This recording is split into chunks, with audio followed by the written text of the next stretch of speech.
Le quotidien Matin Libre titre en manchette ce mercredi, dialogue politique après la figuration, l'opposition bon à rien, selon le quotidien Matin Libre. À moins d'un miracle, la révision de la Constitution sera une réalité.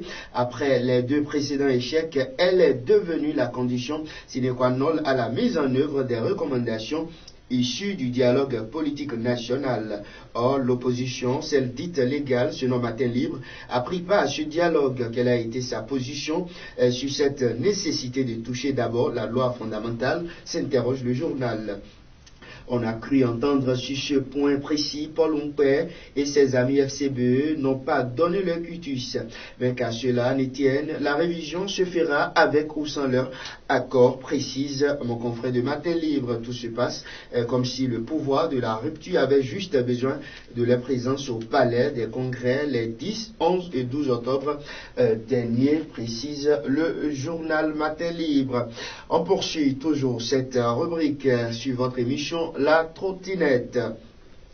Et on parle cette fois-ci Atlantique Police Républicaine, le DGPR et des commissaires limogés, nous apprend le journal. Par le biais d'une décision ce lundi 28 octobre 2019, le directeur général de la police républicaine, Soumaïla Yaya, a relevé plusieurs cadres de la police de leurs fonctions, rapporte le quotidien Matin Libre. Loi d'amnistie, Amnesty International pose des préalables.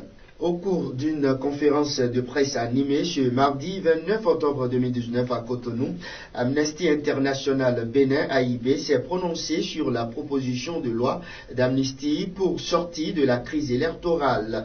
Face aux hommes des médias, Fidel Kikan, directeur exécutif d'AIB, a affirmé que cette loi est une mesure législative exceptionnelle qui dépouille rétroactivement de leur caractère délicieux certains faits. Il s'agit d'une mesure de clémence dont bénéficient les criminels qui effacent rétroactivement le caractère infractionnel de leurs actes ou faits punis par la loi, a-t-il relevé avant de préciser que son but est d'apaiser les tensions dans un pays en crise ou qui sort de crise afin de consolider la paix et la cohésion sociale, nous informe le quotidien Matin Libre, le seul journal béninois immédiatement disponible donc dans les kiosques à Cotonou et à Parakou dès 7 heures.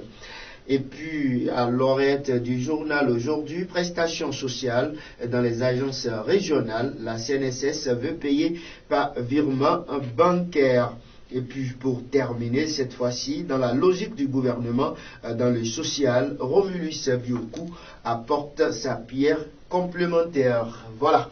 C'est donc cette rubrique qui met définitivement un terme à votre émission, La Trottinette de ce mercredi. Merci à toute l'équipe de réalisation et de préparation. À demain, jeudi, pour le dernier numéro de cette semaine. Bien sûr, au revoir.